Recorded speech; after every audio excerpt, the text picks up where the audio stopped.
All right, guys, let's get started. Welcome. We obviously have a light crowd tonight. I know that I got some requests from some people as to why we had changed the meeting, and I responded. Patricia, for example, wanted to know why we had changed the meeting, so we went ahead and reinforced as to why we changed the meeting. Right, it was in the notes, but we went ahead and sent out another email to remind people to do that. So please join us so we can move. Any updates from anybody on the CAC that we ought to talk through about before we get to mission and purpose? What do you mean by updates? Does anybody have anything they want to raise? Or, for example, Vern's not here, but I got an email from Vern, and I want to make sure everybody understands this. He was confused as to when we were talking, why there was nothing in the roundup about the parks discussion that we had last week that is going to continue having, that Public Works will be present at and that planning will be at.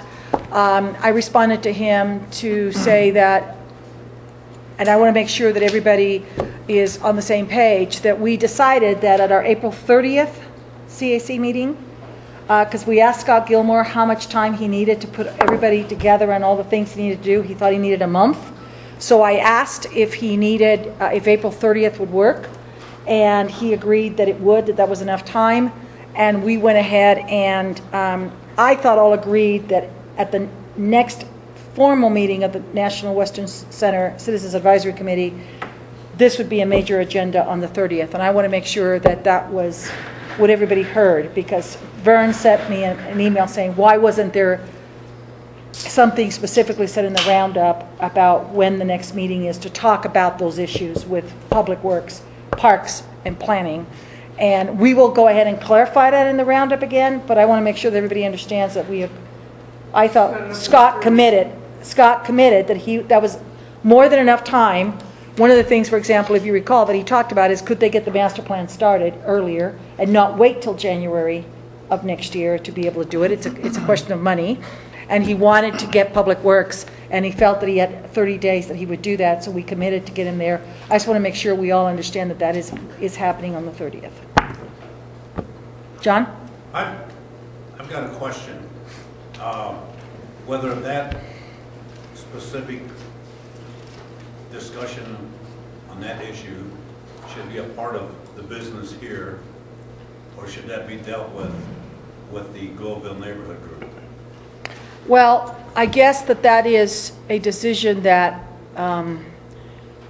we can discuss. I think that I thought, my opinion, I thought Scott went through a fairly detailed explanation of why things got delayed and why they got put on hold, because depending on what happened in the master plan, and they wanted to make sure that they could leverage and coordinate whatever open space is in our area.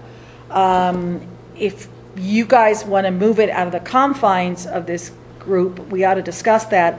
I certainly got the impression from Vern et al. That you guys wanted everybody to talk about this here, but it's too bad Vern's not here, because Vern doesn't speak for the neighborhood. He only speaks for himself. No, I understand that, but I'm not being accused. Yeah, I'm just. We got enough work to do on this committee with stop show efforts, and if we want to take that on as we want to make this a bifurcated process, that's fine. But I think sooner or later things will come up in the neighborhood, and I think it would be better off dealt with there and not at this level. A.E.?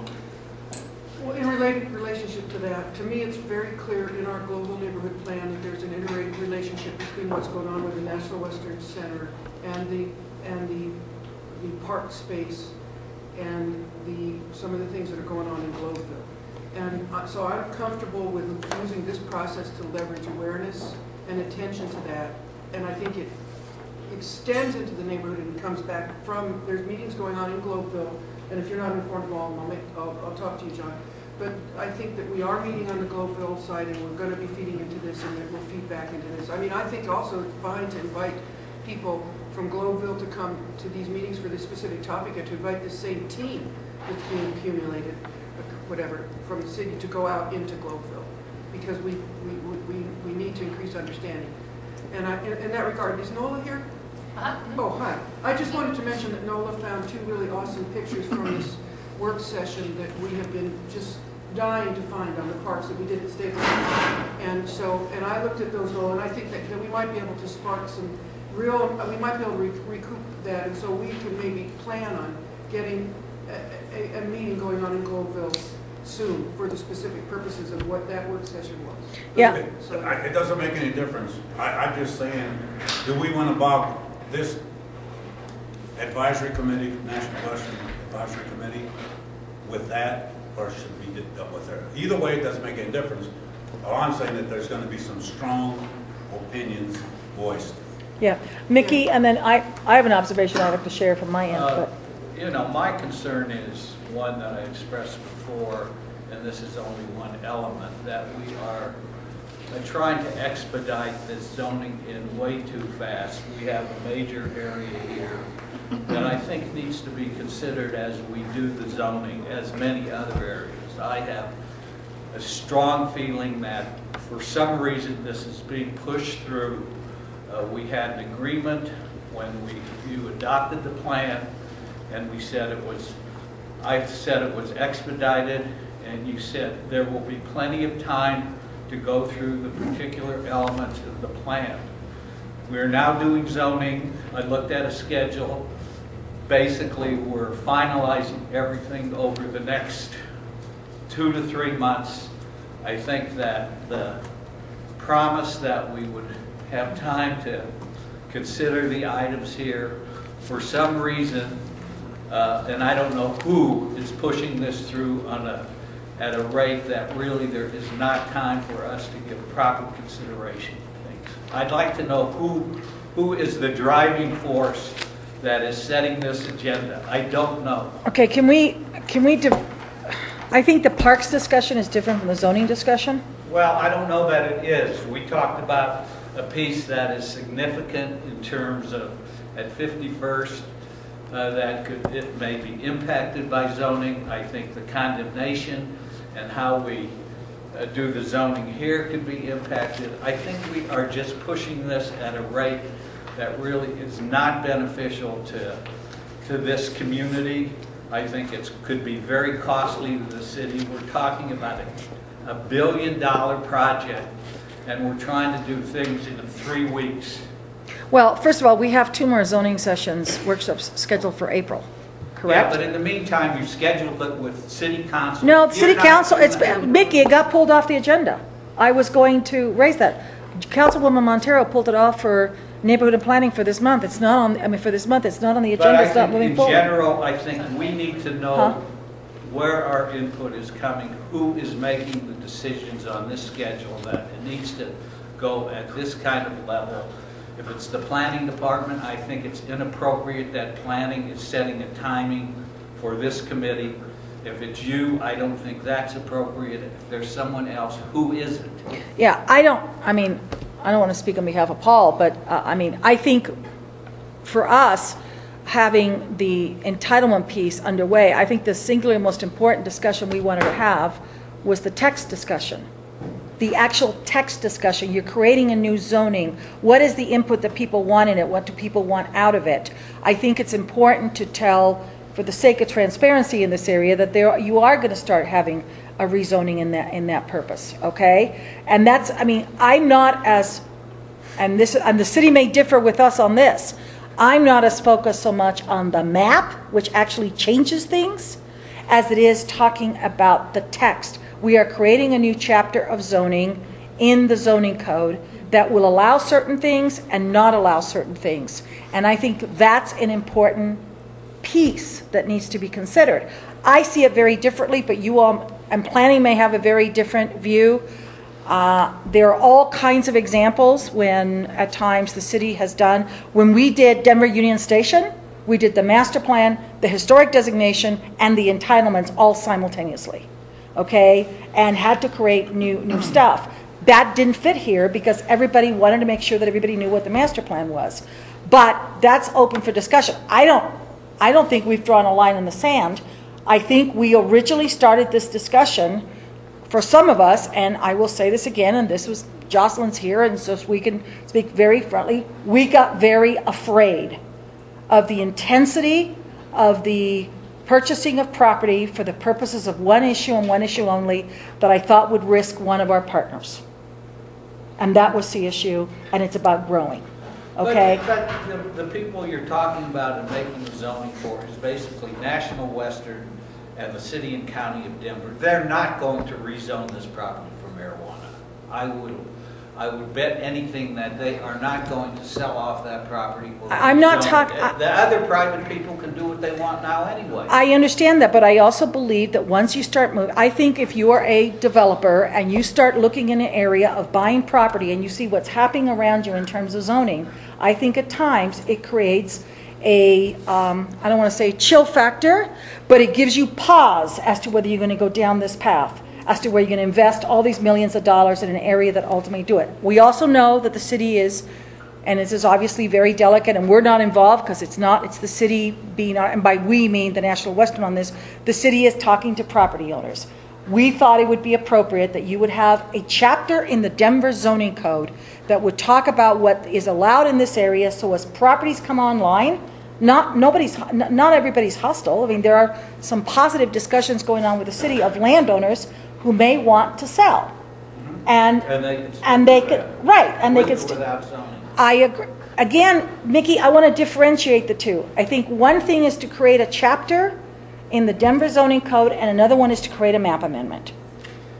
I think the flaw in this process, with all due respect, Maria, is you can say, well, to you separate the mapping from the text. But so in your mind, it may seem less pressure. But we have been given a process where it was introduced to us with a timeline where the planning board was the target, not the coming together with a meeting of the minds on the definition of this. Okay, so now we learn newly that that's been removed. So the timeline. The city council meeting has been removed. Okay, well, and we'll talk about that. But I really feel, and I've been thinking about this as well, that as I tried to absorb this zoning and I'm looking at it, but thinking, well, maybe there's a little bit different way to define this zoning that's a little bit more conducive to what the master plan really could accomplish, and especially for CSU and some amazing things with urban agriculture. I want to make sure I understand it. So I really think that that's part of the way we have to get to a better facilitation with this. Is it can't be based at this level of understanding. It has to be based on what are we being subjected to relative to what we have to improve and support here. And what we were subjected to as a lead controller was, here are the dates where it has to go to the planning department. The push was on the calendar. The push wasn't for a depth of understanding between all of us. And if we can go back into that and get a fix on what this means, because we have to get ourselves literate and we have to get capable of a discussion. Then I think we'll take, let me just finish here, okay? I think we'll take the pressure off, and we can still have a calendar. But the calendar will come out of when we're ready to go forward. And we have to consider, I want the stock show leadership, Western Stock Show, to tell us what's at stake for them relative to the timing too, if there is something there that we should be aware of. Okay. I'm trying to understand your concern, Mickey, about if all we're doing is looking at the zoning on the National Western land. And the city. And the city land that will be part of this project. And what our task here is to go through the text changes. What is the concern about getting that zoning on? My concern is, I have a couple of concerns. One, we've never, even though we approved the master plan, the concept that was presented to us, you still have time to review uses, what's happening within the master plan.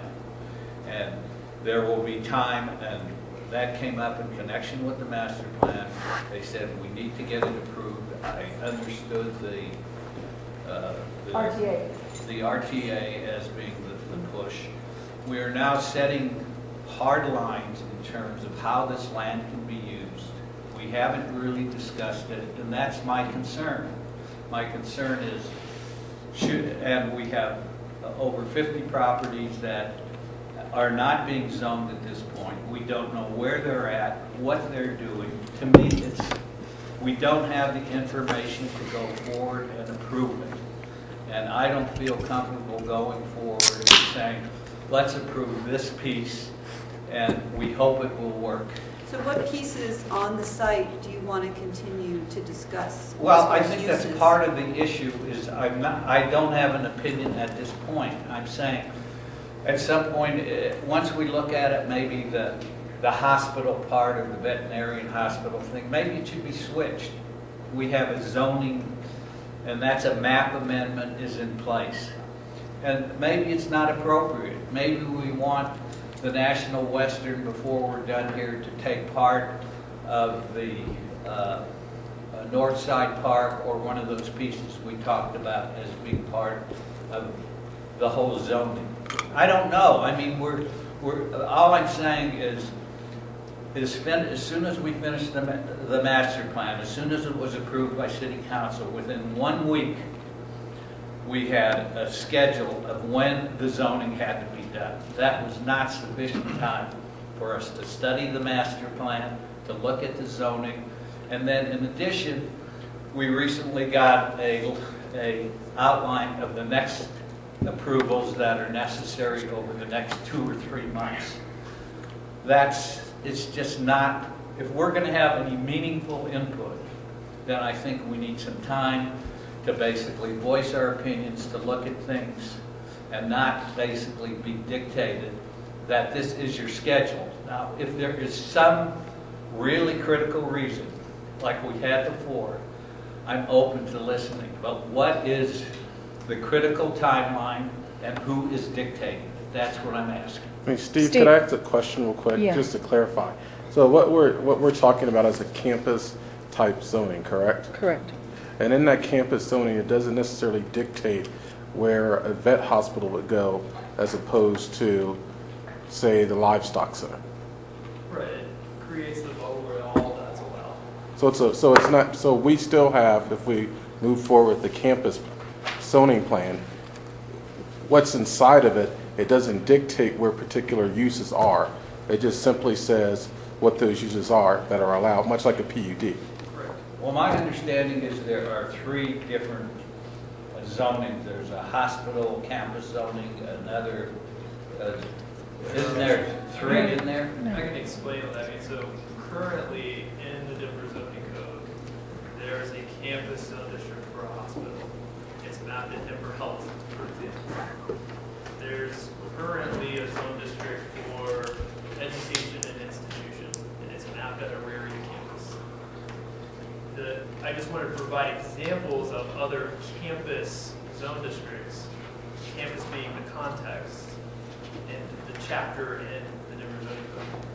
We'll be adding a new campus zone district, National Western Center, that we map across the entire National Western site in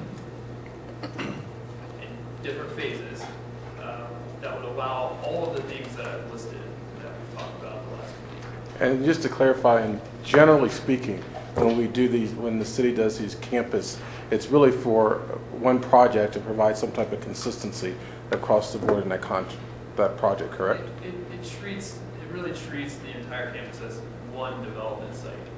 Okay. But, looking at this, it talks about 3 different general zonings, and it even has some geographic drawings as to what's happening. It just lists existing campus. Sorry for the confusion. It just lists existing campus zone districts. We would be adding a new campus zone. Right, we're creating a new zoning. That is what we're talking about. Those are illustrative in nature. Right. This is creating a new zoning, which is where I think the energy of the comfort level ought to be with you all in terms of what's allowed in that zoning and what's not allowed in that zoning, and what you want in the zoning and what you don't want in the zoning. No, I think what Steve said earlier in one of our earlier sessions, not a single one of those that exist in the Denver chapter meets the needs of this campus. That's why you have to create a new chapter. And that's what we've been talking about. It's not about choosing a combination of those things. It's creating something else. I think, for instance, the issue, and I don't know the legalese, maybe it's state constitution, but maybe it's city council has the power to do it. But they essentially did the form-based zoning and they imposed it upon it, the whole area. And is it not possible to basically do a similar thing with this campus that includes all of these properties, so that we know what's going to happen with the private properties as well as the campus properties? I mean, those are the kind, and I don't expect an answer now, and you may give me an answer, but I just think we haven't explored any of that. And I just think it's too early to really say, we're going to planning committee next week. We come here, and in a month from the time we heard about the zoning, we were set to go for planning. It just isn't. And if somebody could explain why we can't basically have a fuller discussion and not draw the line in the sand that we have to finish it by this and this date, and have to have special meetings here just to come here and do that, it's unreasonable. Now, nobody's explained to, at least to me, why we have that urgency to do that. So two Can, questions. okay. Can we do Ann first, so that we, if he's got all kinds of questions, we can answer them all? Okay. Go ahead. I guess, you know, when you say form-based zoning, I think our discussion today, and that's my question, is I think we're talking about mostly uses, allowed uses in the code versus form at this point in time. So that's one of my questions, Steve. But my comment is, it sounds to me as though we may still have a list of discussion items that are on the table. And I think it'd be great to kind of like list those discussion items and see where they fit. You know, what can we do with the zoning? You know, if we have these discussion items, do these discussion items still, you know, at what point in time can't we discuss them? You know, so do they need to come before this piece, or can they still come after this piece? I don't know the answer to that question. Steve? So to your form question, we have just been talking about uses. There will be form components in this zone district that we're writing. However, they're going to be on the lighter side. They're going to just kind of establish the bubble. The stuff you want to talk about, where the buildings and what they look like, the form, the shape, the ground story, windows, transparency, all of that stuff happens with design standards and guidelines, which is a whole other topic that comes after the zoning. And that's how we treat all of our campus districts in the city. Right? You create a large site, and then you really drill down with the design guidelines. It's different from, say, taxi. It's different from taxi, right? Taxi has CMX 8 or CMX 12 zoning that where you don't need design guidelines. You already have everything built right into the zoning. But because of the scale of the campus and because it's treated as one development site, that's why we're doing design guidelines. And that's Auraria has them, DU has them, and Denver Health has them. That's just how campuses work throughout the city. So that's where that discussion will take place. I understand that, but I think we're talking, one, about the whole geographic area of what might be within the zoning. I think in terms of roads, in terms of other things, I mean, that is really into the zoning as far as I know. And I just, to me, the fact that it may be there and I don't know it, it just is. And we have to have an answer, or up until today, we had to have an answer by Monday night, or it went to the zoning committee, and it's going to planning next week. It's just not reasonable. I think there's just a lot of questions, and I'm saying I think what I think are the arbitrary timelines that has been imposed upon us is not reasonable. All right, so the planning board and the city council meetings that were scheduled for next week, the planning board's actually still scheduled. It's just an FYI. It's just an information item like, hey, we're talking about zoning at National Western. They're not taking any action. It's just an update to the board. I'll give them less information than I gave to this group 2 weeks ago. So they're not taking action next week. Now, to the schedule piece, I think something that we're trying to do is to get this zoning in front of this council, in front of Judy, with this council. Now, slow down, everyone wants to talk more about it, then that's fine, but Judy's leaving office, we may have a completely new council in place. It may take a long time to just define what zoning even means. We're going to have to kind of start over with a new council, bring council up to speed on a lot of information, which could delay the zoning process quite a bit, which then delays design guidelines, which then delays everything else that follows on all the discussion that we need to have. So the thing that was driving the schedule was to try to get this in front of this council. That's it. No one else is pushing it. No one else is driving it, other than just the fact that there's momentum. Zoning is the logical next step, the logical next thing to talk about. That's it. Yeah, I mean, assuming that there is an election this year, Kelly and I talked on the way over here, and I think we ought to have a discussion with Kelly's here, so Kelly can once again, I mean, Judy asked for us to go through the minutes to find out where schedule was done, and he's always talked about entitlements being next, and then design guidelines and all that stuff. So I think we need to have a discussion on what it does to the schedule, assuming we have an election in November 2015, assuming we win that election, okay? I think, just so that you know, RTD has already given notice and there's money been exchanged hands for an escrow account for RTD to take over the National Western property within the next 120 days. The one down by the post office?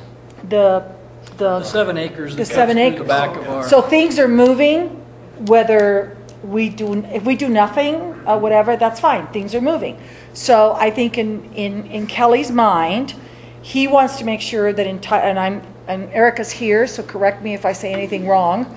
Okay, in Kelly's mind, he wanted to have entitlements done within the reservoir of knowledge of this council on this property, so he could start design guidelines, because design guidelines will take a lot longer, and design guidelines are more of an internal process. There are no council actions in design guidelines, and whether we have to do a GDP on this property down the road or not, that's yet to be decided. We don't think so, but planning department could change its mind. What's a GDP again? General development plan. So if that happens, so I think in Kelly's mind, if you got the entitlement, you created the new language, which doesn't exist. There is no zoning in the city right now that would fit all the uses that the master plan describes in this plan right now. And the second piece would be the map. Now, I consider, this is my opinion, speaking on behalf of me only, is the language much more important than the actual when you apply the map. Because once you have the language, once you make that decision, the language will dictate what uses and uses you will not have, etc. And then he wants, because if in fact we go through this, and if in fact we get the RTA, and we do all this, all of a sudden there's a lot of work to be done in a short amount of time to get property ready and things to start moving. So I think there is no conspiracy here, other than there's things that are happening that are decision-making points, and Kelly doesn't want to not be ready as there's some things happen to go through this if we go to an election in November of 2015. Yeah, and I think there's kind of 3 critical path elements. One is entitlements, one is land acquisition, and the third is consolidating the rail. What Right. was the second one? Land acquisition. Land acquisition. The third is consolidating rail. The Rock Island Rail along the river. Those 3 things are the critical next steps. And zoning is just the first step to entitlements. I mean, we consider design guidelines as additional entitlements, all the way to site plan and to starting construction. All of that is part of the entitlements conversation. So we're starting entitlements with zoning. We're having the land acquisition conversation. Kelly's talking to landowners, and we're talking to the railroad. All of these things are progressing, and they're all critical path elements to implement the national system. John. Well, that brings up my concern again. My understanding, our discussion here was to be dealing with those areas that you designated color in blue for the proposed zone change. And I don't want to bog this committee down with discussions about anything on the west bank of the river, which includes Heron Pond and the old disposal plant area. I think we got enough to do in dealing with what you just talked about. And I feel a sense of urgency. I have for the last couple months here on this. And I kind of share some of Mickey's feelings on this. I'll go beyond that. Saying we have some specific issues on these properties on the west bank of the Platte River. And if you feel free to discuss them if you want, but I think that we got enough work to do with what you're proposing here now on this zoning effort. And we've been waiting, and I don't mean this in a negative manner, we've been waiting on Parks and Recreations and Public Works for the last 15 years. So a few more months isn't going to make it that much difference, I don't think. It's going to take some intense discussion on properties on the west bank of the river, and I don't want to bog this committee down. We got enough to do already. I don't disagree.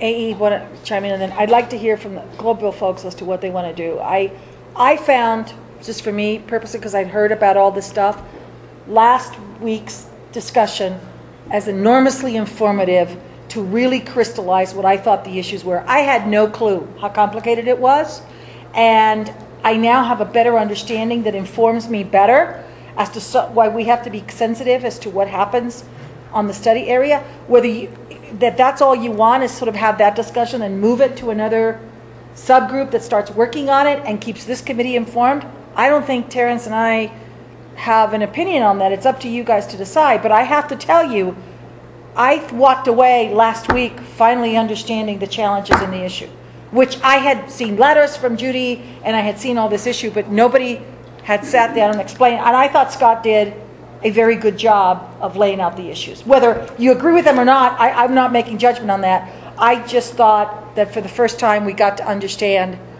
what the issues were and why there was so much angst over the issue, which I think is important. But AE?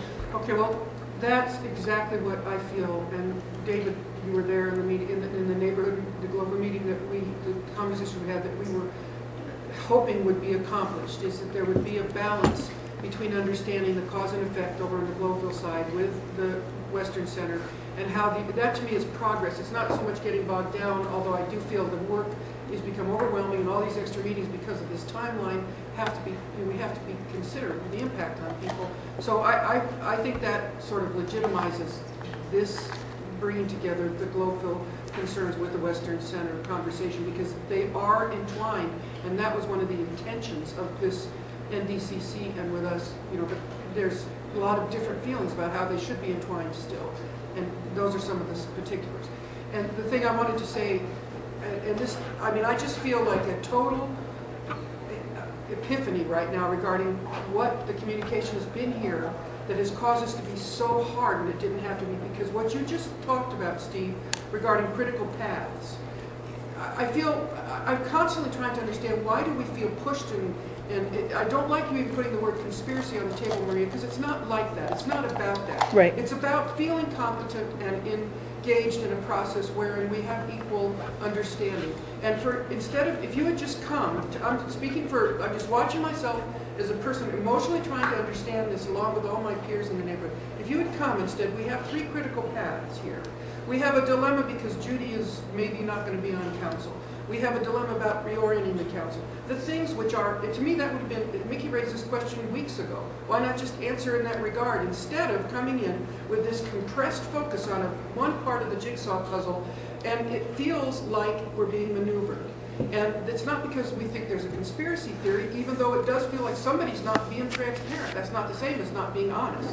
That's saying we're not being respected. What the heck is an advisory committee if not to be fully informed of the process we're supposed to advise on? So anyway, I feel like this is a reset moment where what I'm wanting to feel happen here is that we get the big picture of this process and we understand, like 3 critical paths, it's a very good thing to tell us. And I think it should have come before all of this, frankly.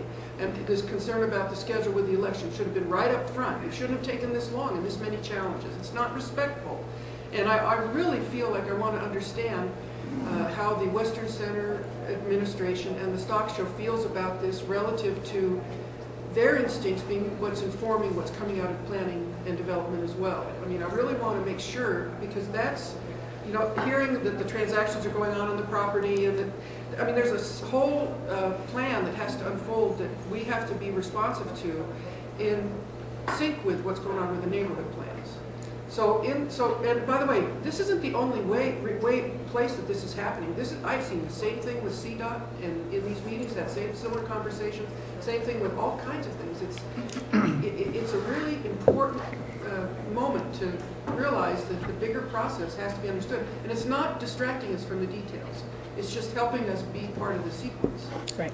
So let me just tell you on the National Western Stock Show, because the center can only be answered by what's going to be the EOC, which doesn't meet until May. EOC is the Executive Oversight Committee. Okay.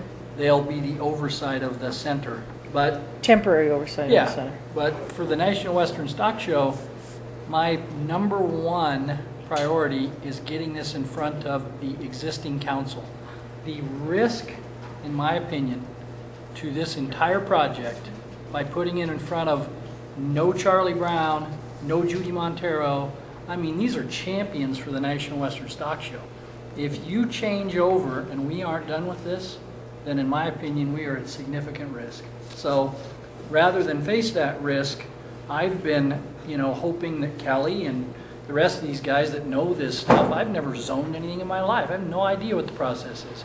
I just know when I heard council's changing over and if we don't have this by June, I said, that is a major risk, and we, the stock show, do not want to take that risk. We've taken all 5 years of my presidency and all 20 years of Pat Grant's presidency to train and educate City Council with the great guidance of Maria, quite frankly. They are as bought in on this as anyone in this room, and to have a changeover of, I believe, 6 positions, Maria? 6. Is a major factor. Right, assuming So- no incumbents get defeated. So but that's without right. rushing everyone, because I don't want to rush everyone to some place they can't get to, that's the statement that I've made Susan gets beat in front for of 7. people like Kelly Lead and others, that the risk here is that council changeover. So whatever the process is between Steve Nally and the rest of the group is what it is, to try to get there before June. Well, it's before July. Or July. And just to add to what Paul said, and I don't say this in any capacity associated with the National Western, just purely from my experience as someone who's spent a good deal of my professional life in politics. I've seen good ideas and good projects die on the vine, at least at the state level, because of the constant turnover at the legislature. And things that should have taken 2 years to get done take 10 years. Or ideas that should have come to pass in one session take 6 sessions because of the continuous turnover and the need to educate people. And it poses business risk. I mean, you talk to any business person who deals with the state, the risk of turnover creates uncertainty. And we're seeing that right now at the legislature with the construction defects bill. It's creating a great deal of uncertainty because had to fight 2 years ago, had to fight when I was Speaker of the House 4 years ago, and having to fight again. It creates a lot of business risk, and it creates a lot of uncertainty, which is ultimately unhealthy from my perspective. Well, I agree with you totally, which makes me more emphatic about keeping discussions west of the Platte River away from this process. That's another project in its own. I mean, that could take years in itself, I think. I sense the urgency, and I agree with Well, you. I don't want And I think it's you guys in Globeville, and Vern's not here tonight, unfortunately, but I think you all need to talk among each other and come back with a plan or a recommendation. Wait a minute, I don't want to insult you, but why do we have to come back? We can decide what to do on our own. Right, you know what, it's a real technical issue. I need to tell Scott Gilmore when he's meeting and who's bringing Public Works to, and when that meeting is happening, because that commitment was Okay. made here. All right. Okay? That's He fine. committed to put together the planning, parks, and Public Works meeting It doesn't have to be here. If you guys want it someplace else, that's fine. And with you guys as group only, that's fine. I just need to tell Scott Gilmore what we need to do. I am an advocate for us going ahead as a follow-up to this successful meeting where we put Globeville and the National Western is equal focus as far as what's going on both sides of the river. I would like to, myself, I would like the team to come, the Gilmore team to come the 30th. And then we are meeting in Globeville, and some of the stuff is going to go long beyond this. I also feel like Mickey, I'd like to know from you if what has just been revealed about the politics, and I use that in a good sense, in the sense of the politics of this timeline appears to have emerged in answer to your question. That it has a lot to do with having the council as currently constituted. We need them to be here to pass this. Does that sound like that is something that could have been, is the answer to your question? It's certainly a partial answer. I'm not sure it totally satisfies me that we're going to have to deal over the next 10 years with new consoles. We're going to be dealing with this console on a variety of issues, all kinds of new issues that come up, and I think they really should be informed and be on board, and I think the momentum that we're talking about really can carry over to that console, and we can. Do you think that there's the date? Do you think that it merits? Do you think that it merits a push to try and get the zoning per se passed? Can we define the two, the text or this actually map amendment? Well, I don't know what the difference is relative to the push. Maybe this is something that needs to be clarified. In my mind, if you define the text, you're defining the code. That's the skeleton that supports everything, right?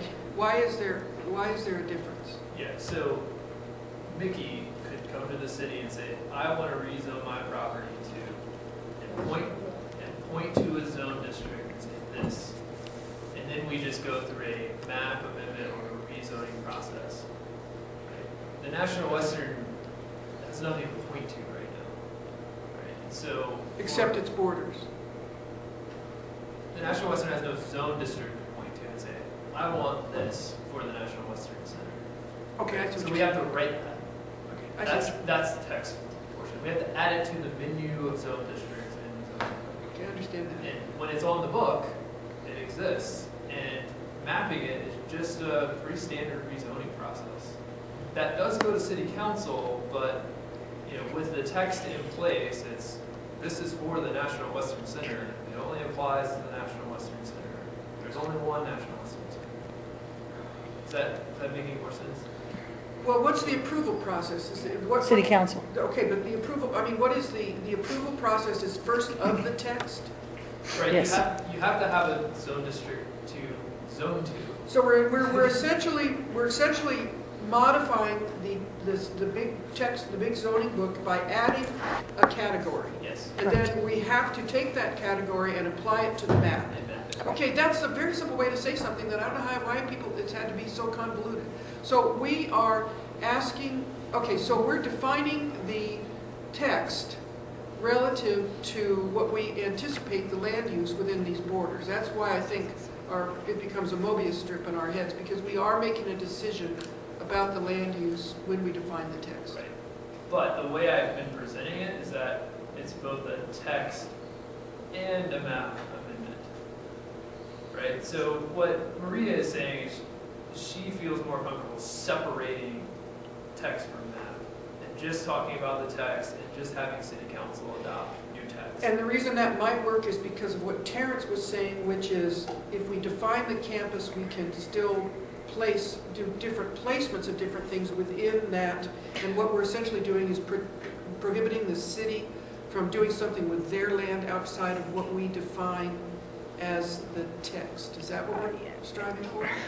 Well, I think, let me put it a different way. I think the text is important is, and I would have said something differently than if the stock show wanted it to be something else. If the stock show if we all believe in the master plan, and we all want to make sure that the master plan all that we aspire to do in the master plan gets codified in some sort of land use language. I think that's a better way of saying it for me. Okay, we have to create this new chapter in the zoning book. And that new chapter in the zoning book, I think all of us thought would be more appropriately done by a council who approved the master plan and who understands the master plan. Okay, so here are the dates that are important. July 14th, I think it's July 14th, July 13th is the last. June 29th. No, but I understand that, but July 13th is the last official sitting time that the Denver City Council, as it is constituted, sits. And on July 20th, which is the following Monday, the new City Council sits, okay? So I think what we've all talked about is it would be, at least from our perspective, it would be really nice to have the people who really understand the master plan and who have spent 18 months or whatever, 9 months with committees and getting whatever, to be part and participants in the creation of that new chapter of the Denver zoning code. Okay?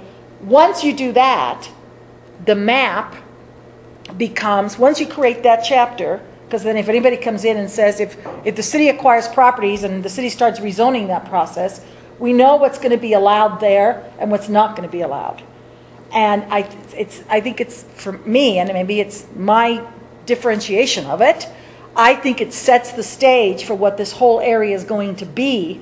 I think the map then it's more of a technical process of doing it, because you've already established, if you want to be whatever we're going to call it, CM Campus NWC, you know from the get-go what it is that's allowed and what's not allowed.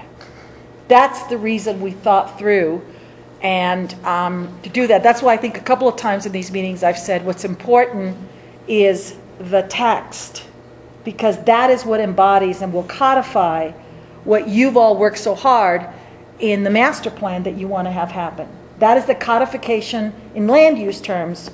I mean, we have an amendment to the master plan of the city and county of Denver, right? By adopting the master plan and putting it in the city's comprehensive plan. Supplement to the comprehensive. Right. But we don't have a real approval until it's applied to the map, which takes city council approval, correct? But so does the text message. I know, city no, council. but don't break it off. Take my sequence as I'm offering it realistically. I'm saying that if we're trying to gauge risk here versus pressures, and the risk is that the city council will not approve this, and I hear you loud and clear, Paul, regarding that. And I want it to get passed, and I want us to have it rezoned, and I want us to move forward as quickly as possible, and I want to get the RTA, and if this can favorably affect the RTA application, I want them to see we're getting our zoning done. More so, and more importantly to me, though, is I want us to feel like we have bought in, we're engaged, we are being truly brought to a peership in the process, because in the end, that's the true quality, and that's the ends that justifies the meetings, as far as I'm concerned. So if we're talking about political legacy building, I have no interest in it at all. If we're talking about a very real dynamic that people that have experience with this, okay, but I also could see another thing happening, which is that the city council, the new city council could resent the text that is being offered as a new zone because they didn't get a chance to converse with the development of that text. And so, and I don't know if this type of thing is really that controversial. It's just a campus. I mean, I consider this one of the most beautifully attractive things to put in, to have a campus in this kind of, so it's not like saying we're going to change this area over here of beautiful single-family homes to 15-story, aerospace engineering, which might be, good industry. But my point here is that I don't know how to judge the risk. I don't know as a person how to judge the risk. What I know is I want us to feel that we have been brought along in the process in a peership, and our neighbor is the Western Stock Show, or Western Center. That I want to go by. I hear you loud and clear, Paul. I want the instincts of the people that are in this system on the ground trying to figure out how to make this happen. And I want to hear if we weigh the risk, if the stock show, if your group, whatever.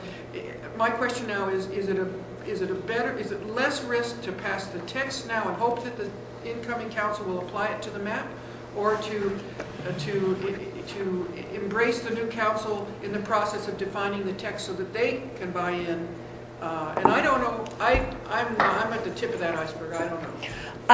And I think we've weighed that back and forth. I think we've erred on the side that those people who have spent an enormous amount of time and who are very devoted to, the master plan passed in a unanimous vote.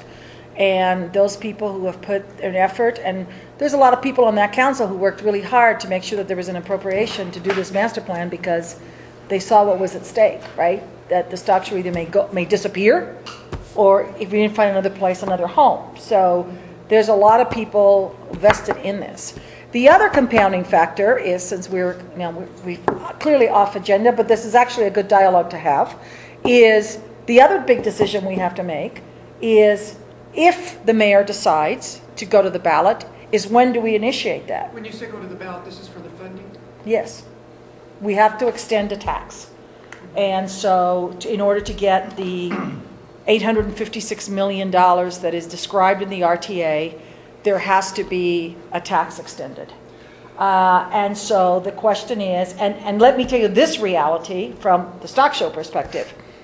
If we don't go this year, we will probably not go until 2018, and the stock show may not survive. And the reason being, Scientific and Cultural is adamant that we're not on their ballot, and their ballot will be in 2016, and so will Denver Public Schools. Because that's the Scientific and Cultural District? Has to go for renewal. Oh, okay. So they have to go for renewal region-wide, and and we have to be very respectful of one of our MOU partners, and that's the Museum of Nature and Science. And the Museum of Nature and Science has made it very clear that they do not want us on their ballot, okay, which is 2016. They do not want the voters voting at the same time on both the stock show and the Museum of Nature and the Scientific and Cultural Extension, because they believe that may confuse some voters, and that also this would be a Denver-only election versus a region-wide election. And they're having problems with some counties, not thinking that they're getting enough money out of Scientific and Cultural, and that it's too Denver-centric. So they're very nervous about that. And in 2017, there is a possibility that the city may go to a GO bond. And the city, general obligation bond, like A through I in 2007. The better Denver bonds that were approved during that time. Every decade, the city does that. It's now time to do that. They're not saying they're doing it, but they want to keep the window open. They also do not want that to be run simultaneously. So we have to worry because of Tabor, not because we made this up. We only have so many openings to go to a ballot.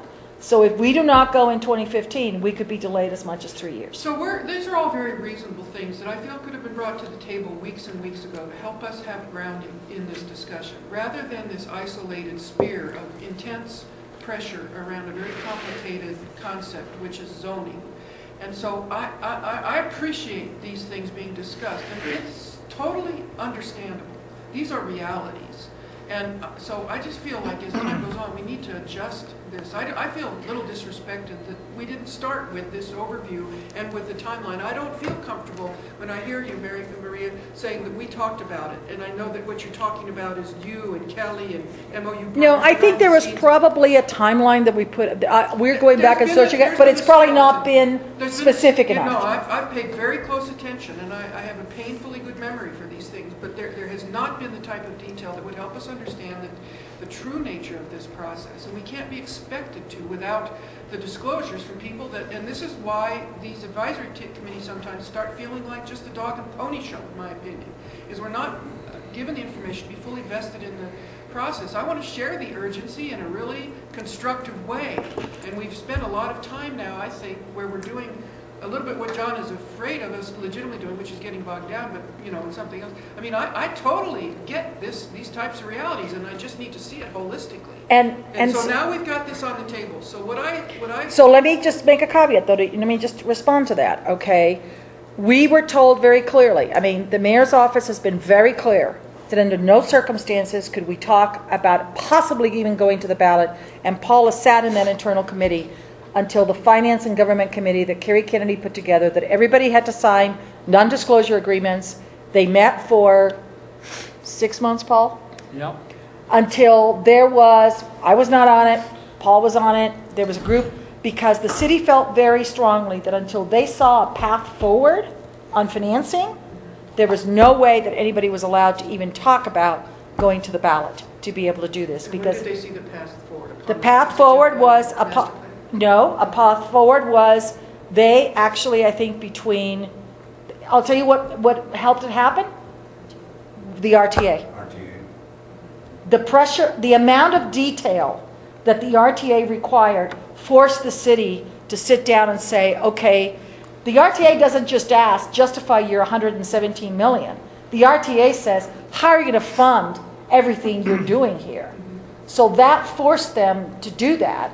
And they have been working tirelessly to be able to do that. I think, quite candidly, if we didn't have that pressure, I'm not sure we would have had that piece, which is why the master plan became important. But once they saw that the state was not going to let anybody go and ask for money to be able to do that, unless you disclosed your entire financing plan. And that's what Denver had to do. And that's when they saw a path forward. So those are all the pieces that are in play. We've been told very clearly by the mayor's office that we are still, if we are asked if we're going, we hope to go to the ballot in 2015, but the mayor of Denver has not made that decision. And there's no problem with discussing a hypothetical like this to get us oriented to the process. That doesn't violate a non-disclosure. I mean, so it still could, you know what I'm saying? So just, I mean, let me ask one last question here, and then I'm going to sort of hope.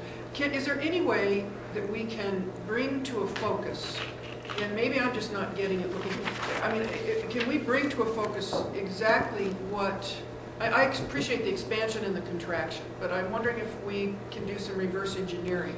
I don't know if within, you kind of have written what this zoning, this new zoning class, is it classification, I don't know, would Zone be. district. Say what? Zone district. A new zone district type would be. I mean, if I had that separated out, like, this is what community planning thinks the best thing would be, having listened to this whole process, all written out exactly as it would be. This is what we think is going to be the end point, and this is, I mean, is that in what you've given us somewhere, or is it still just contraction? I guess I'm not following what exactly. Well, you have a book, you put the zoning, you have the list of zoning districts, and each one is a certain number of inches long, and it's very specific language. And that's the final sculpture. And I don't know what that is, because I'm just, it's all these, you know, if I knew what the proposed draft, if you had a draft, and you were saying, this is the final sculpture that's going to be in the book, that's going to be voted on, and this is it on a separate sheet, and we're going to help you understand why we arrived there. Keep referring to it, because you might have a suggested change to that draft based on what we're learning over here. That makes it a working process with an end product I understand, having never dealt with writing zoning districts before. So there will be a draft available on the 30th, and we'll talk through that draft at our April 6th meeting? 9th. 9th, okay. Yeah. Can you send it in a, okay, so we can see that in advance? Yeah, we'll send it to a link the minute it's published. It's being reviewed by internal CP staff that actually enforces and administers zoning. They're just going through and making sure that what we're going to put out to you guys and put out to the public is something that can actually be enforced. That's all. And AE, I even hate to suggest this, but you could go online at the city of Denver. Oh, I and downloaded that a long the time whole ago. zoning. Oh, I read that whole thing. So if you That's looked my at whole point. another That's why I campus- know that's what's Yeah. required. I've read that. Yeah. But I can't compose it. I need to see the sculpture for this particular district. That's my whole point. I know exactly what that is. No, Yeah. and And I that's, think the uses that we went over last week, Steve, isn't that going to be a major component of that?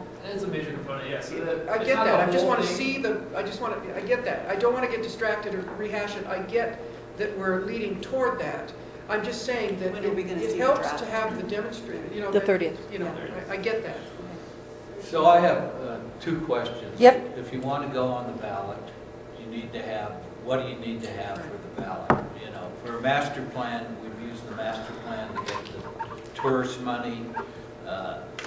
And do you need to have full zoning for all of these other requirements before you go on the ballot? It just seems to me that we at least need to know what that is. We know we probably won't have all of the properties that compose Right.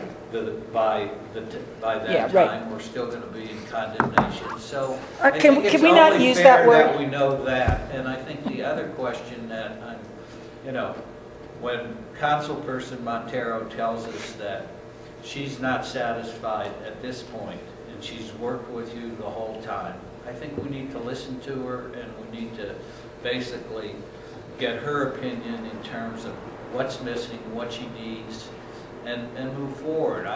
You said she was a principal person. I know she's worked on it for the last 5 years, and Last 20 years. think, she needs to be involved. I don't disagree. And I also think Kelly Lee needs to be part of this discussion because they're driving the budget, they're driving what they're doing, they're driving the plans that they think they need to get done, and will do whatever.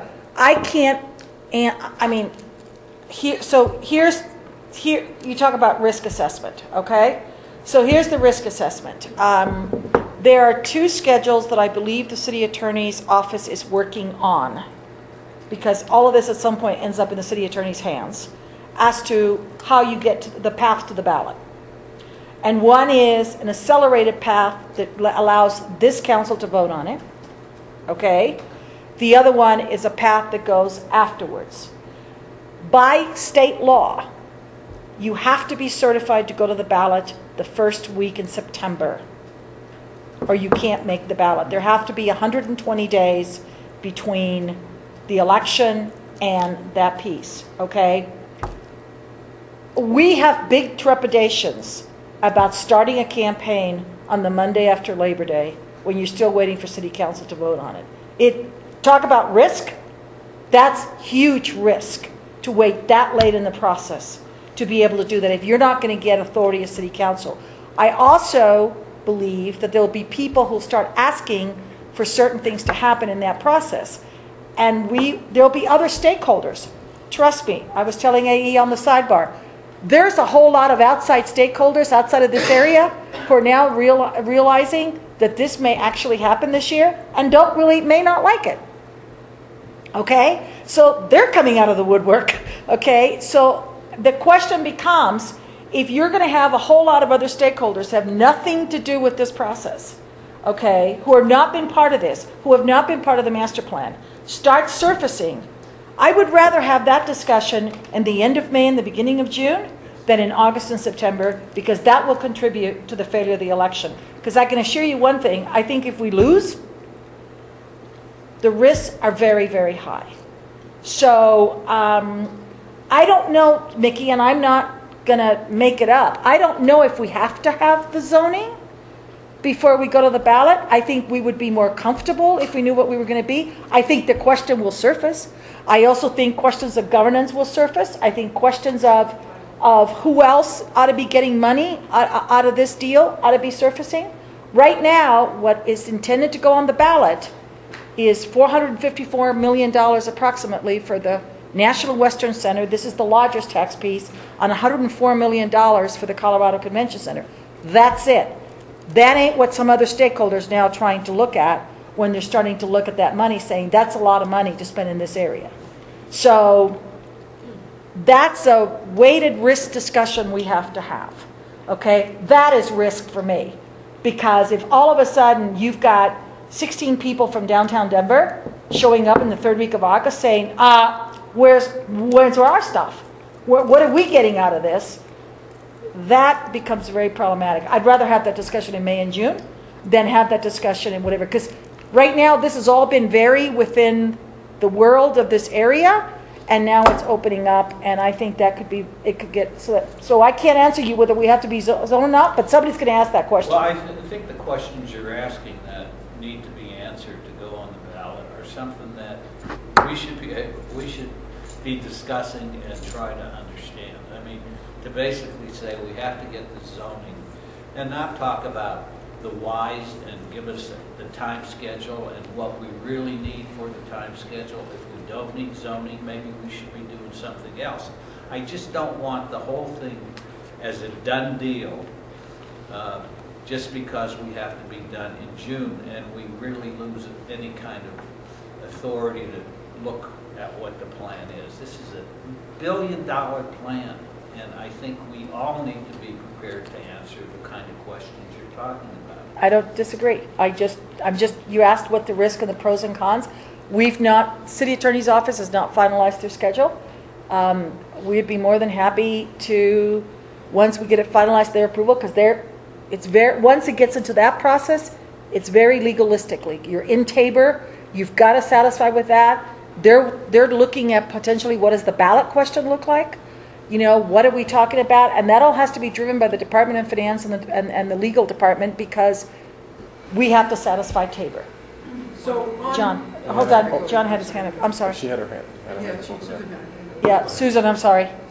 I was just gonna say, I think it's a conversation. Little louder. Stand up. I think the risk and the conversation around the finance, it's not just a tax increase. It's not a tax increase. There are other elements to that. There's not a tax increase. God, don't give me a heart attack. It is not a tax increase. It is a tax extension. But it's unclear and exactly of that master plan what pieces are funded by that extension. Needs to be really clear, and these conversations need to be going on now. And I know they've kept it all internal and stuff, but those need to now come out public so you can get the support.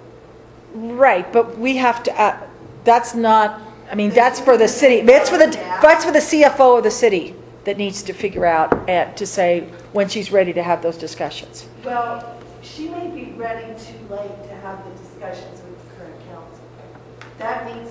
Those discussions should be happening now if you want this council.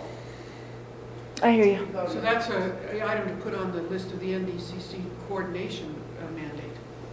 Right. And governance Yeah. needs to be. John? I want to share something with you. One of the things I do for my own self-discipline, whenever the stock show's in town, I frequent various locations where people are here celebrating their, from Wisconsin and Seattle, several neighboring states, Alabama. And one of the things I asked them, how do you think this should be paid for? You know, what do you see as a future here? Would you come back if you know, we make improvements that we're talking about? And definitely the answer was yes. We're going to have it, we got to pay for it. Figure out a way, the best possible way to pay for it. And I, as much as I dislike some of the present members of City Council, I would much rather take chances with known people on that council than the unknown factor, what might come in, you know. So I would say let's do everything that we can to get the most favorable rulings, decisions by the present council and everywhere possible. I think there's going to be some rough spots ahead, and you know, obviously we'll work with it. But the answer that I got from just people here that come to the stock show was, yeah, they want to see it improved, they want to see it better, and they know that it's got to be paid for somehow, you know. So I think straightforward, honest approach like that is probably the best way, and I think we will get probably more favorable results from those people that we know on council, in spite of whatever personal feelings we may have, or I had some good people there, you know. I think they'll be more informed Yeah, on the issue and what works, huh? Less inertia. Right, I'm more informed and not as much, I mean, you know, there's some very good city council candidates throughout the city. And I'm I not, still don't see what the whatever. hell that has to do with discussions on the West Bank. Okay. Okay? We got that. Steve? Yeah, I just want to add one thing. So let's say 2 or 3 years from now, we come up with, the CAC comes up with an idea that the zoning doesn't allow, right? The zoning that we're all working on now. If that idea is consistent with the master plan and neighborhood plans, we can take an amendment to the zoning, amendment of the zoning to city council. We do it like 3 or 4 times a year to our zoning code already.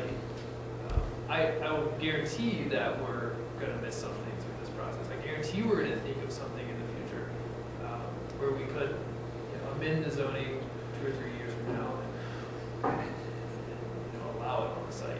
Yep. So if you're fearing that if we're writing it this way, it's a done deal, we can never change it. That's not true. We can amend it. Yeah. So let's do this. I think this has actually been a good discussion. It fits within the agenda item. It fits within the agenda, and we need to go next. But the draft of you guys of the zone district will be published March 30th. April 30th. Or April 30th. No, March 30th. March 30th. Oh. It's probably going to be It's March Monday. 20 It's Monday. March 29th. That's our Is that next a meeting. public release? Yeah. Yes. So we will take the link and we will send it to all of you. For those of you who don't have internet, we will obviously deliver to be able to do that. I think this is a broader discussion of what you all had. I think it requires more discussion in the planning department and with Kelly, Erica, and Kelly and I will talk in the morning because we always talk on Thursday morning. And I think what we will do is put together if we were in an ideal world, here are all the decisions that need to be made this year in order for this to happen and the pros and cons of each one as to what needs to happen and what are pros and what are cons. It's the only way I think I can best address this, that I think we could provide for you so that you understand that. There is one final thing that may happen as quickly as Friday. Jocelyn, I just got briefed by Kelly on the way over here. Colorado State University has been working at the legislature to, along with National Western and the City and County of Denver, so it's not just, I don't want to make this feel like it's just CSU has been doing this, to ask for authorization to, and it's for, let's not get trampled down on what the vehicle is, but it's called the lease purchase bill, to basically mimic what was done at Anschutz, which is the city, the legislature authorized the University of Colorado to enter into a lease purchase for up to $200 million to accelerate their building of the Anschutz campus, which is why critical mass was created in the Anschutz campus. You were in the legislature then when that happened, which was a big deal. CSU has made the case. Crisanta Duran, the majority leader of the House, has been really wanting to do this. We actually have the chairman of the Agriculture Committee, Senator Sonnenberg, who's from the Eastern Plains of Colorado, has agreed to be the Senate co-sponsor. That bill may surface as early as Friday, so you may hear about it in the newspapers. Kelly has been very focused on working with CSU's lawyers, city lawyers, all that. What this would do is allow, it doesn't give you money now, but for lack of a better term, it gives you an ability to have a credit line for up to $250 million to accelerate the buildings that CSU wants to build on this campus. And it worked well at Anschutz because it took a 20-year project and decreased the project down to About 10. I think a little less, Seven, it's about 6-7 years to get the whole thing done. Understanding we can't do this, but this would be also a very significant piece if CSU could have a guarantee to say the legislature has given us this authority and we will have the money to build the buildings when we are ready to build the buildings and we won't have to go back for additional authority. That bill may surface as early as Friday. Once we have a draft of a piece of legislation that's introduced, we will circulate it to all of you. It's a very big deal for CSU because it would allow CSU to build all its facilities. In other words, it's assurance that you could build, understanding that we can't do this overnight. There's a lot of infrastructure work that has to be done and be able to do that. But it gives CSU an assurance that they would not have to go back and beg and plead every year for a little bit of money here, a little bit of money there. So far, the receptivity from the governor's office and the both houses of the legislature, it's a big Republican chairman and a big Democratic chairman who are teaming together to do this bill, so this bill is not, it's not a partisan issue, which is the ideal scenario to have. And that became, that, I mean, literally Kelly was up at the State House this afternoon. It's a moving target. We're in more than halfway through the session, so we're late. But they're trying to get it done this year to be able to do that. So that's the other piece that has also been, you know, for a while there, they didn't think they could get the governor's budget office to agree to it because the governor's office has other priorities. But this is a very big deal if CSU can get assurances that they will have the money to build their buildings. I think it's fantastic. The question I have is, does what they would do as a campus is still consistent with what the plan is? And do we want to provide that extra piece of ground we've talked about at National Western, so they have some room and they have some prime piece of ground to basically expand their campus? I mean, to me, that's the kind of issue that we should look at now and say, if we can get the extra 40 acres or 30 acres, which doesn't become a dedicated Denver park, which it's not now, and you can't do any of those things on that park, then you need to look at it. So Are you talking about the west side of the river? Yeah, Okay. yes. One's Sorry, about Jocelyn. I can speak to what the bill language currently says. My understanding of it would give us the flexibility to do that. Essentially, what the bill language outlines is the facilities that we have identified as part of the master plan already, in addition to any other facilities that are in alignment with the National Western guiding principles and goals as design develops over time, since we don't really know exactly what each of those facilities will be or look like as we move forward. Yeah, I appreciate it from CSU standpoint. What I'm concerned about is from the National Western standpoint. I mean, the Denver is talking about more dedicated parklands. The parkland we're talking about here is now, could be used as part of a campus if it was required. If you dedicated under the dedication rules now, you could not do a campus. And I'm just saying, I think that that's something that we need to look at, whether those expanded boundaries of the zoning should be. Yeah, taken I mean, into that sounds like that's a zoning. That's a question. zoning. It's not. The This bill is gives nothing us to the do flexibility with. to do what you're suggesting. Just, What I'm suggesting that's is a separate that question. you want to keep that option open. So, I don't think it's a zoning question right now. I think it's a conversation with Gloveville and the National Western as to what the future of Northside, Heller Open Space, Mirror Pond, and the west side of the river. That discussion needs to happen. But you can zone it so you can do anything, whereas if in fact we don't do anything, you can lose the opportunity. That's my point. But you could zone it National Western in the future. Yeah, but I'm saying in the meantime, you know, I've listened to the mayor's talks, I've heard the discussions here. There is a desire by some people in the Parks Department to dedicate as much parkland as possible. And if that becomes dedicated, then But- basically. I think Councilwoman Montero wants to dedicate it, correct? That's what her letter said, right? Yeah, but maybe with this information she'll change. All I'm saying is it's the kind of issue that we should look at. I'm not trying to decide it now. I think it's a phenomenal opportunity, and I think we ought to take the maximum advantage of it. And, you know, with respect to timing, I think if we had a better handle on, in other words, what are council decisions, what council decisions need to be made by this council to facilitate things, and what things aren't really necessary at this point.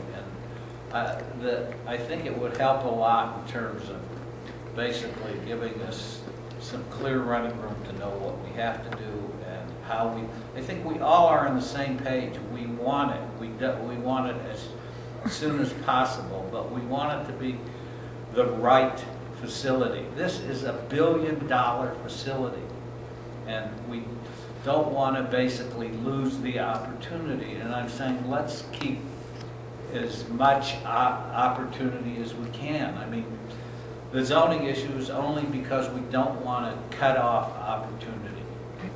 So let's try to come back. We've got to sit down and talk to Kelly. We ought to talk to Brad, Steve, and your shop, and other people in the mayor's office to see if we could put together something that outlines to you in an ideal scenario. Obviously, we have to talk to Judy, because if Judy chooses not to, she thinks it ought to be done to the next council.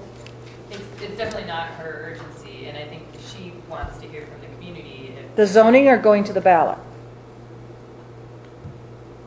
Either one, it's not, I mean, that isn't part of her agenda. Is she making a different risk assessment than we've been talking about right here, or what's the basis? No, I mean, I don't think that she's worried about, I think, you know, there's council people like Councilwoman Ortega and people that will carry on the National Western word, you know, I mean, I don't think she's worried about it. I think she's worried that if it's not ready, pushing it through could be detrimental. Right. Okay.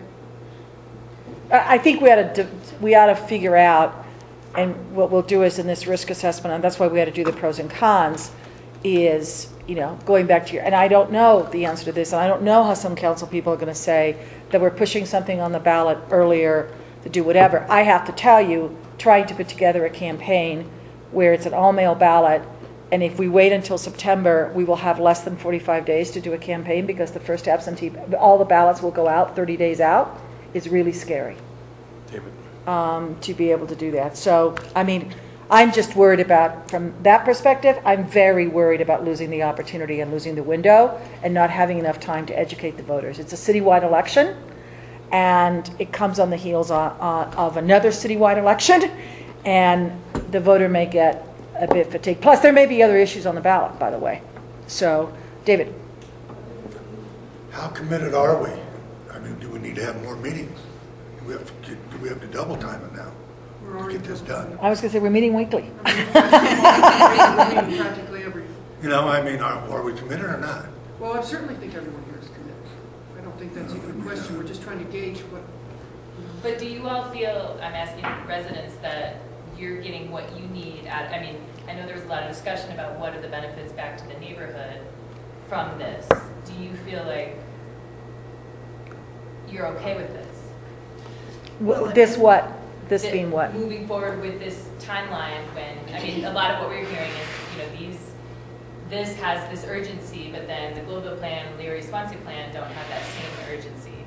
So if you guys are okay with this urgency for this, but This is where we have to work harder. So if we have to have more meetings, to work harder to get to where we need to go, because this with CSU, this is a big game changer now. We've got to hit it hard, you know. And if we're committed to this committee, then we need to do what we need to do to get to be okay, you know, whichever way we're going to go.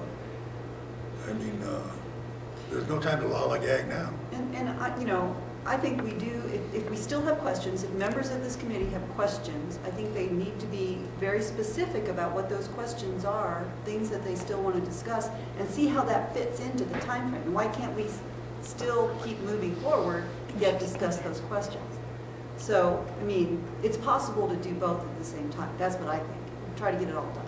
I think it's very possible to do both at the same time, but right now I'm not feeling a commitment to both prioritize the Globeville and Elyria Swansea neighborhood plans and the National Western. I was not talking about the. You're not feeling the commitment from who, Katie? I was just talking about the questions that some of these members have about the National Western Center, and addressing those questions.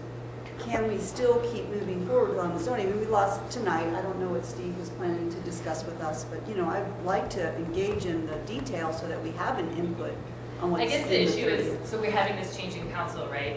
And I think there's a lot of feeling of what's the guarantee that the new council, just like we're talking about National Western, is going to prioritize global area Swansea, that they're going to do the same thing, you know, the same questions that we're asking for National Western are the same nervousness, I guess, that people have around Globeville and Elyria Swansea.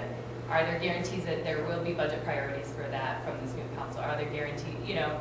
So is there anything that can move through this current council that will give some guarantees to Globeville and Elyria Swansea, or something that could be included? I know Miki suggested like a statement that would say something about, I don't know, but something that gives some sort of guarantee or.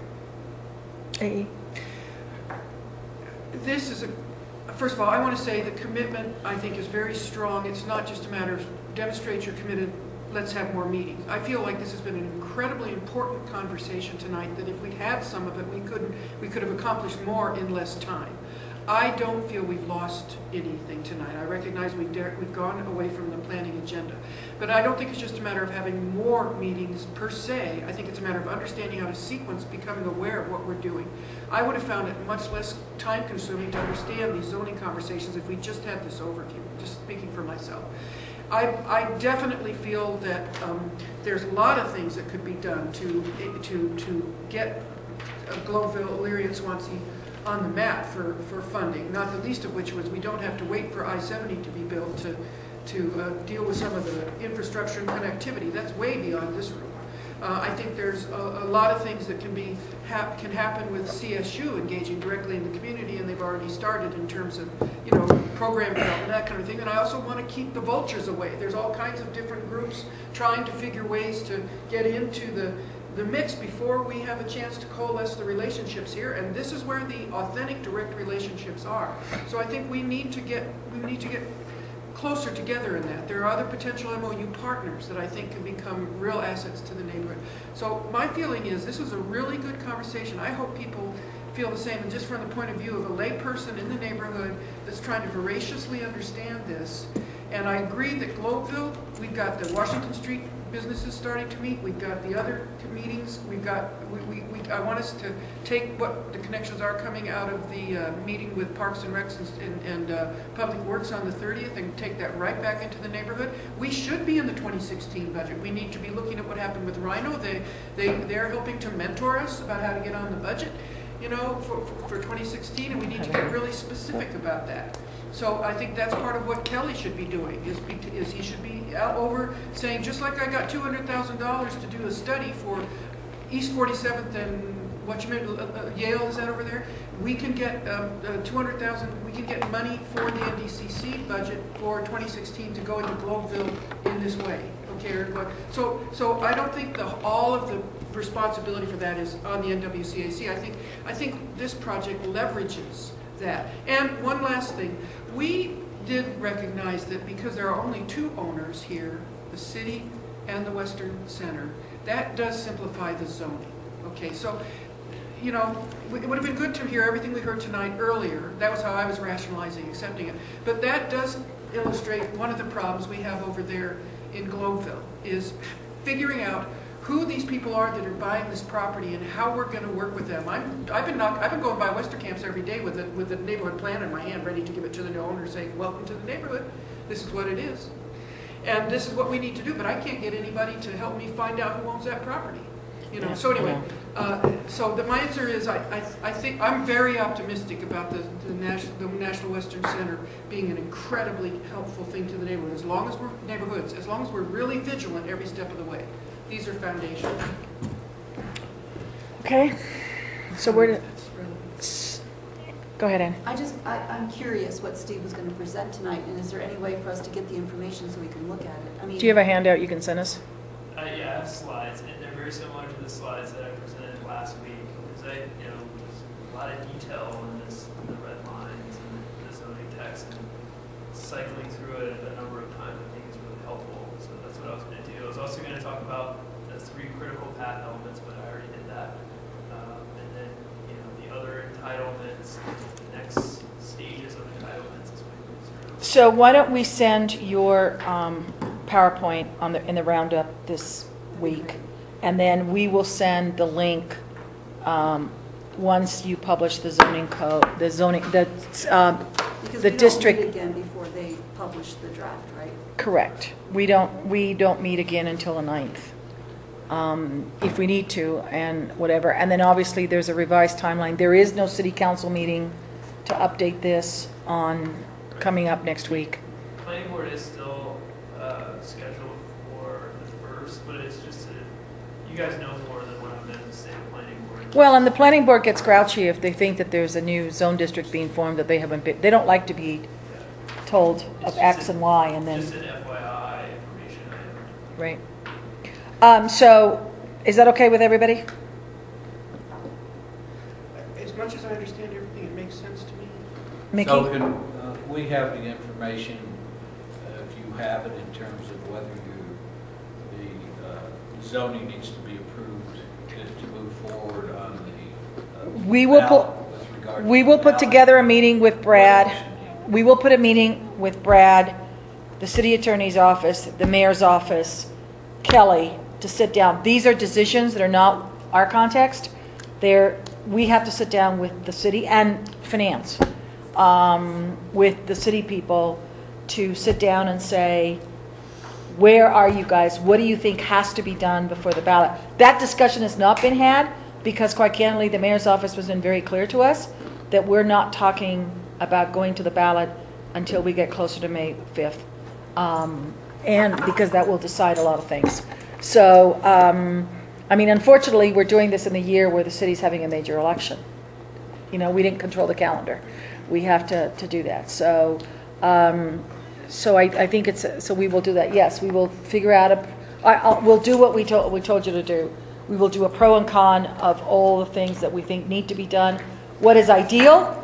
What is sort of minimum that we think has to be done before we go to the ballot? And and the sort of the timing.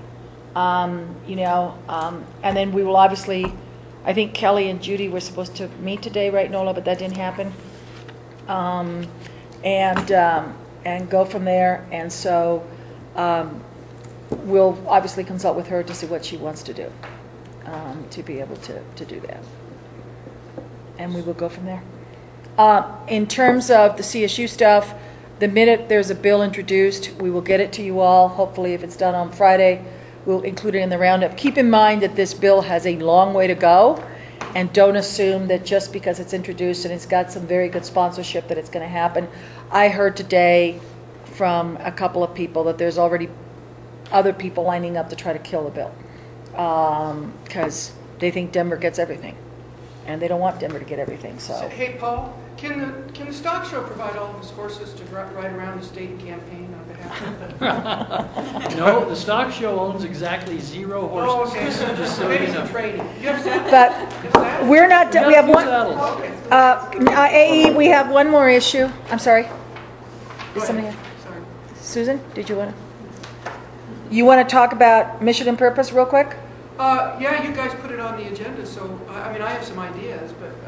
Do you want to do it tonight or do you want to do it? Well, we're kind of out, are we out of time? Just Close. about close. I think it would merit us having a 7:20. I think it would, well, I'll say this. One of the reasons, now I didn't put this on the agenda, and I appreciate you giving me some weightiness that I don't have, but I really feel like within the mission and purpose, it can help us segue into conversations about governance and make that transparency start to emerge with the MOU partners and all of these issues in a way where the community really becomes partners with this. And I want it to become a friendly, deepening process. And I think it's something that needs to come out from behind closed doors. And I think this conversation today very much illustrates why that's true. And there's different precedents in Denver for other projects where neighborhoods have become directly involved, Denver Botanic Gardens, DIA, where things have happened where people have become equal partners. So, and there's zillions of people not in this room, about 10,000 in these 3 neighborhoods alone. So anyway, and I also feel like one of the things that came up is Gelt, what's his first name again? I keep wanting to say Dan. Ben Gelt. Ben Gelt, whose family owns Ironworks over there, is doing an incredible thing and reaching out to people to understand the neighborhood plan before the property transfers. And so that was a possibility of coming and talking. We're posting different, it's kind of become a clearinghouse for job announcements and newsletters and all kinds of things on the NWCAC roundup. And I want it to be clear with what we are in those terms. And I think Maria struggles with this too, and Clarence, when agenda requests come in, and what's the framework? My feeling is we're here to protect the Western Center and the potential of it becoming a good neighbor and an asset for the neighborhoods. That's very well said. We put it on the agenda, and we have tried to be as accommodating to everybody as possible. But it's a rezoning going on. I mean, Roger talked to him. It's a rezoning going on. It's in Sunnyside. It's in Globeville. Oh, is it Globeville? But just north of the future 41st and Fox Station. And, Other side of I-25. yeah, but it's the other side of I-25, right? So our only concern was, to some extent, your issue of, why are we talking about parks when that's a Globeville issue? We needed to have some direction to say, are we going to now start entertaining every rezoning that's happening in this area, whether it impacts or not? First of all, we're not a referral committee. We're not a registered neighborhood organization. We don't do whatever. There are times when I would argue, like, I did think last week's discussion was very good for me. It really taught me a lot, right? I learned a lot, but I also understand that that's not necessarily the purview of this committee. You guys are working through that, whatever. So I think what we ought to do, given the time, why don't you and I have some time and we try to articulate sort of an agenda to guide this discussion as to what issues ought to be considered, and we'll talk about it in a later date. But that's the issue. The issue is, at what point do we, if you're going to start saying no to people, then you got to have a policy and a structure as to why you're going to say no to people, that that this is not the venue for them to be at. Not that we're not interested or that we're offending anybody, but when you guys see, when you guys see, if ideally, if we want to do everything we want to do this year, it's a lot. John's right. It's a lot of work. Well, and I caught some flack directly because of some job listings that went out with a roundup with people from the neighborhood saying, oh, so are you endorsing those groups now, or that type of thing? And we have to consider that, no matter what it is. This isn't it, because it also, we need to not exclude models or people or departments or anybody that we haven't even met yet from understanding what the process of this committee is, advisory committee. So we may have to put a disclaimer in this roundup if we're going to continue to do that this is not endorsed or opinion. Yeah, not right. Endorsed, nor is it opinion of or whatever. Because it gives it also gives an unfair gravitas to the attached. We were doing it as just being friendly and neighborhood. Outreach. It's outreach. Yeah, because none of us have. That's why I referred Gelt to you to right. Whenever there's a bit of fair or something in the neighborhoods, we've put it on there of information. But you might right. We may need to put a disclaimer on it to say whatever. Yeah. We'll work it out. Okay. Thanks, Scott. Who's taking notes tonight? We are taping. Okay. You're taping. Man, look at just that. Just a courtesy, even though this law doesn't require it, I appreciate us knowing it. And what you do with tape. I know. There was so much discussion. I took notes last week. Roger had to, we had to sit down because I was writing as fast as I could with Scott, but we are in we may need to start taping these meetings for our purposes only to verify information. And we'll have the Nixon 30-second gap. Huh? I'm watching Zeppelin talk to Reagan, and it makes me nervous. What? Never mind. Oh. Do you feel, are you going to save those tapes?